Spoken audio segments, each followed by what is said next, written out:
Why do the guards intentionally avoid carrying weapons before the first game? Why does the frontman fail 3 times with his right hand in the spinning top game, but succeed with his left hand? And how does this callback to Season 1 add depth to his character? Why does the son shift his behavior? Protecting his mother in one game, but abandoning her in another. What is the implication of player 246 potentially surviving his death, and how might this connect to the organ harvesting subplot? I will be answering all these questions with proofs and many more. Hey K Insider fam, today I'm gonna reveal 13 hidden details from Squid Game Season 2 that I can bet you haven't noticed before. Number 1. In Episode 3, we see Ji-hun re-entering the game with a new set of players. Notice, the guards in pink aren't carrying any weapons before the first game takes place. Yes, they did the same in Season 1 as well. It's a smart move by the big bosses to make the players feel safe and gain their trust. But as soon as the red light, green light, game goes down and chaos breaks loose with tons of deaths, that's when the pink guards arrive at the lobby with their guns every time. It's a neat little detail that stays consistent across both seasons. Number 2. During the mingle game, as soon as the number 2 is called out, notice the frontman wastes no time grabbing Jung, Ji-hun's best friend, even going as far as killing someone in the room to ensure their survival. Not only that, while rushing to get inside the room, he looks back to make sure Jung is okay and ensures Jung enters the room safely before he does. Now, we know the frontman was never gonna get killed, right? That means he made all of these efforts to keep Jung alive. That's why he was so quick to grab him at the start of the round. And in Episode 7, we finally understand why the frontman did that. The frontman was keeping Jung alive on purpose so that he can kill him later in front of Ji-hun, which essentially breaks Ji-hun from the inside. Since the moment the frontman stepped into the game, all he was trying to do was break Ji-hun from the inside. Number 3.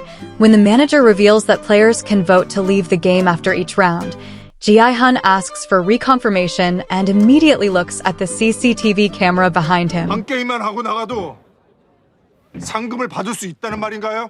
그렇습니다.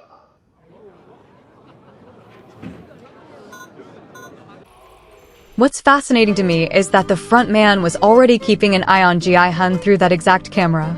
Notice how the camera angles and screens stay the same.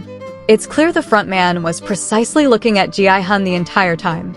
This foreshadows how the frontman will eventually infiltrate the game and attempt to sabotage Ji-hun from within.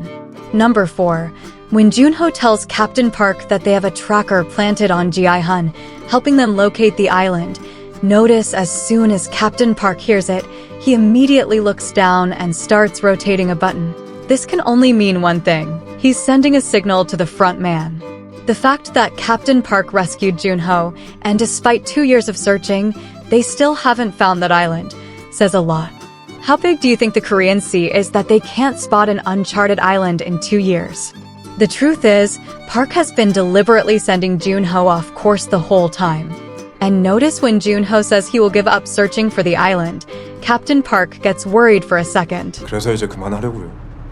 This is because if Junho really does quit searching for the island, that would mean Captain Park can no longer keep an eye on Junho, and Junho might actually find the island that way. And that's why Park tries to push back Junho into keeping the search going. 이래놓고 또 일주일 뒤에 다시 오겠지? Number 5.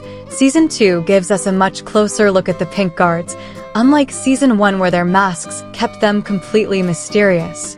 Here, we see more of their world, even showing how they're being forced into these roles as well. It turns out, just like the players drowning in debt, the pink guards are also in it for the money. This season gives them more depth, making them feel more human compared to the first season. That's why, this time around, we catch glimpses of their faces peeking through their masks, therefore humanizing them. Number 6. In the red light, green light game, when everyone realizes that lives are truly at stake and players genuinely die for breaking the rules, notice how the son immediately jumps into action to protect his mother when green light is called. He quickly shields her, putting himself in front. But later, during the mingle game, the same son abandons her. This small detail highlights how drastically human behavior can change when there's a huge amount of money at stake. Although he regrets leaving his mother behind, the fact remains that he did abandon her at that moment. Number 7. In episode 7, when Ji-hun tells the team that they should fight against the creators of the game, instead of fighting each other, Dae-ho asks this. 놈들이 어디 있는데요? Ji-hun then looks up and says that the bosses are the ones watching them through the cameras from above. 저 위, 계단 위쪽에 이 게임을 컨트롤하는 놈들과 시설이 있어요. But notice while everyone else looks up along with Ji-hun, Jung aka the front man, never looks up. Another great detail implying he doesn't need to look up because he himself is one of the main bosses from upstairs. Number 8.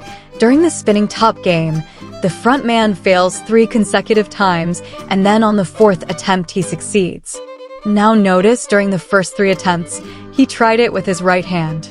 But on the final attempt, he threw the spinning top with his left hand and succeeded. This detail is actually a clever callback to Season 1, where we learned that the front man is left-handed. Number 9. During the 6-legged game, the front man stays calm and collected, actually watching the players and seeming to enjoy their successes. It's almost as if he genuinely wants the players to do well. On the other hand, it's the VIPs who are the real villains, constantly pushing to raise the stakes and cause more casualties. It was them who forced the frontman to turn off the lights during the glass stepping stone game when one of the players had figured out how to tell the glasses apart. Number 10. As each game goes, the players slowly become numb to the deaths around them. In the first round, they're terrified. By the second, they've calmed down. But by the third round, they're stepping over blood, leaving bloody footprints on the floor, all while joking and smiling. This slow shift in human nature is brilliantly captured in the season, and of course huge credits to director Hwang Dong-hyuk for pulling it off so effectively. Number 11. When player 246, the father with the sick daughter, is killed, notice that we never see his body fall to the ground. Also, the guard who shoots him initially aims at his heart, but when the shot is fired, the gun is pointed lower. Indicating this is probably No Yul, trying to protect player 246 by shooting him in a non-lethal area. And since we know that they harvest the organs of players who are still barely alive, it's very likely that in Season 3, we will probably see No Yul infiltrating this room and rescuing player 246. Number 12. I believe Kong Sae-byok from Season 1 and Kong No Yul might be connected in some way. They're both North Korean defectors, but there's more. If you look at the meanings of their names, it suggests something deeper. Sae-byok means dawn, and No Yul means sunrise in Korean. Now, it could be a coincidence, but I don't think director Hwang Dong-hyuk would do that. Because it is pretty common in Korea for siblings to have names based on a similar theme or concept. So, in Season 3, we might discover that Kong Sae-byok and Kong No Yul are actually sisters. Please take this with a grain of salt. This is just my personal theory. Number 13. In Episode 6, when one of the trapdoors explodes, notice Captain Park doesn't flinch at all, while the other 2 standing next to him are visibly startled by the loud noise. Another hidden clue that Captain Park is evil and knew what's coming. To be honest, Season May 2nd not be as good as Season 1, but it was still very solid. The main problem with Season 2 is its predictability. Let me explain what I mean. Having the frontman actively participating in the game while we, the audience, already know who he is, removes a lot of the suspense. We know he's going to survive, no matter how tough the game gets. So, as a writer, you need to come up with clever ways for him to survive, instead of relying on simple twists like in Season 1, where Il-nam turned out to be the mastermind behind it all. We're also always expecting the frontman to betray Ji-hun at some point, since he's clearly the villain. That's why the timing and the manner of this betrayal need to be really creative, which limits the writer's options here. Despite these challenges, director and writer Hwang Dong-hyuk has done a fantastic job. For instance, when the frontman kills another player to protect Jung-bae, or when he votes to stop the game at a moment where the audience expects a twist, these are really well-written scenes. In fact, the frontman is probably the best written character in the show so far. One example is when the mother is abandoned by her son and the frontman calls it out. The mother raises her voice and shouts at the frontman, all while he quietly listens and then apologizes. 남들한테 당하면 당했지 어디 가서 남들한테 해코지는 한 번도 한 적이 없습니다. 말씀 함부로 하지 마세요. 죄송합니다. 그런 뜻은 아니었습니다. This is brilliant writing, because on one hand the frontman is speaking the truth with a calm and collective voice, but on the other hand, the false assumption and the emotional response is being spoken out loudly. This shows that real power remains in the shadows. It's the powerless who make the most noise and get burned by the sun.